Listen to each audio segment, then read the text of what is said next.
Okay, good evening. Let's take a look at the next story in the Gemara. We're again in Perek Chelek, which is the last Perek of Sanhedrin, and we are down towards the bottom of Daf Tzadi Aleph, Amud Aleph. Amrle Antoninus L'Rebbe. Antoninus, who the Gemara tells us was a Roman emperor, he said to Rebbe, that was Rebbe Yehuda Hanasi. Now, the Gemara, especially in the first parak of the Seches Avodah Zarah, is replete with stories about the relationship between Antoninus and Rebbe. Apparently, already when they were babies, and Rebbe's parents gave him a bris milah, a circumcision, which was against the law, and he was forced to come before the king and show the baby. And when Antoninus's mother, the queen, heard about this, she switched her baby for Rebbe so that Rebbe's mother could show Antoninus to the king and show that he was not circumcised. And later on, they had a relationship in which Rebbe taught Antoninus Torah.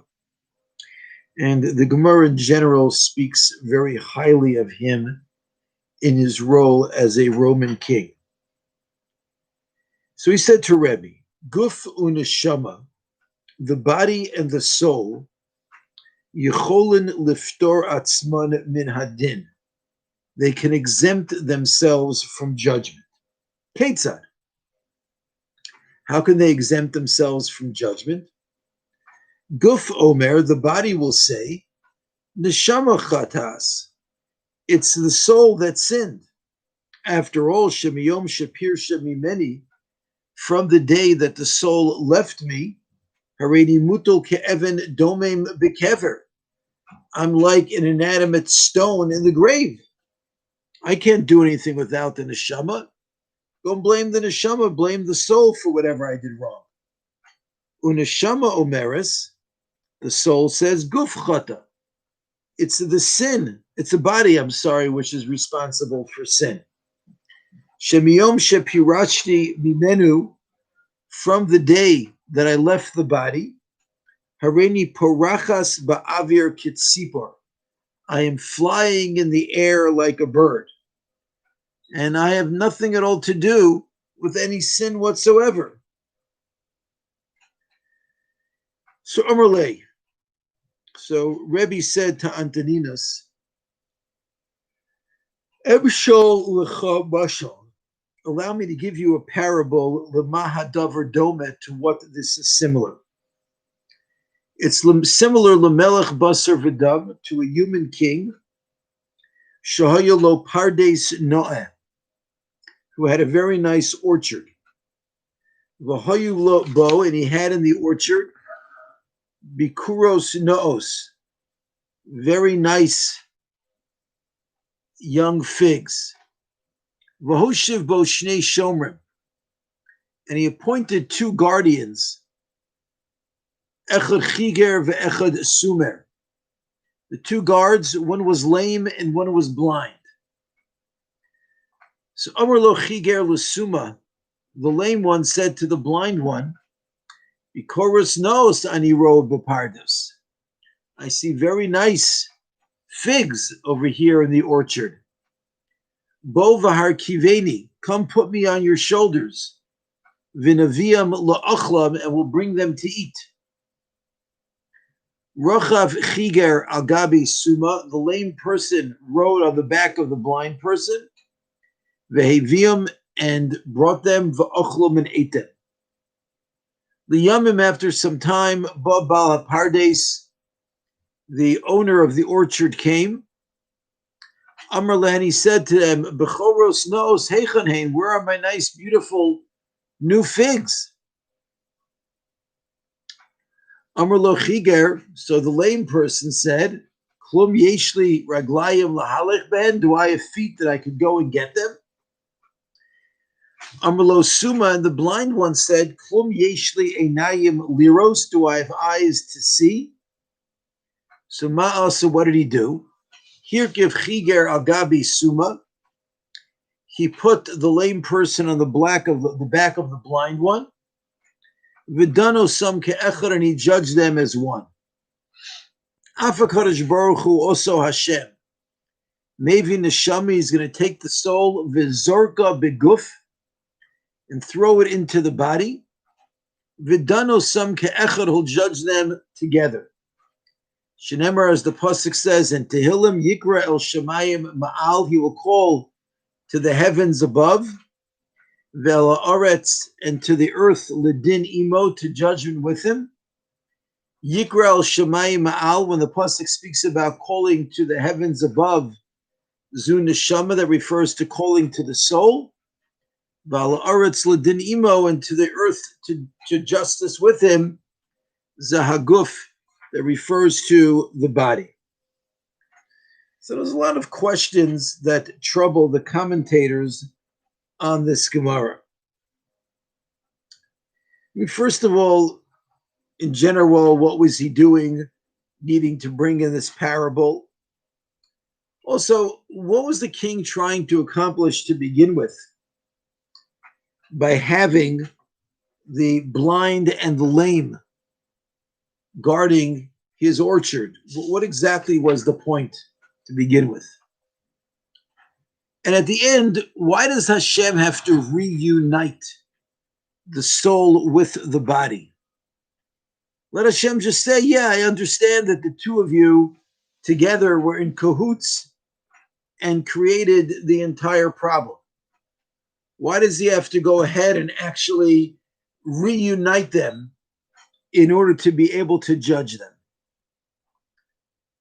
So, frankly, the commentators give all sorts of answers on this. None of them really particularly satisfied me. And I want to offer a suggestion for a possible explanation. That is as follows. I'm going to give a mashal. I'm going to give a parable. You think about the famous teaching of Albert Einstein, that when we speak about velocity is not a meaningful description. It's not a meaningful characteristic of an object unless you're discussing the object in relation to something else. And I'm only bringing that out to say that there are certain things and certain concepts that only exist in relationship with other things, and that certain things, when they are in a vacuum, those concepts simply cease to exist. And I think that Hashem created the world, and without getting too far off track over here, Hashem created the world because he wanted to have a relationship with us. And in general, I often say, when I'm asked to give like an introductory class on the study of Kabbalah, I often say that in my mind, Kabbalah is a study of relationships. Because at the end of the day, relationships are really the fundamental relationship that keeps existence going. And in this particular context, I think the idea that the Gemara is teaching us is that Hashem, similar to the king, why did he put the blind and the lame in the orchard in order to guard it? Because he wanted to see what was that relationship going to produce. Here he put into the orchard two entities, neither of which really had abilities as an independent entity. Their abilities were only going to be able to come to the fore based on how they chose to relate to each other. Let's see what they do with this relationship. And I think the same thing is true when it comes to the guf and the neshama, the body and the soul. The body and the soul are really two distinct entities. And then all of a sudden they're crammed together. Each one in and of itself might completely lack the ability to perform certain acts. But Hashem wants to see and know and understand what they become when they are in relationship with each other. And that's why when it comes time for judgment, he doesn't judge each one individually and just say, well, yeah, but I know what the two of you are up to. He throws the neshama back into the body because he wants to make this point that the whole idea was to see what their relationship would bring about. And therefore the judgment of them has to be a judgment from the perspective of the two entities, the soul and the body, in relationship to one another. In the absence of that relationship, there is nothing meaningful to discuss or to judge. Thank you very much. Have a very good evening.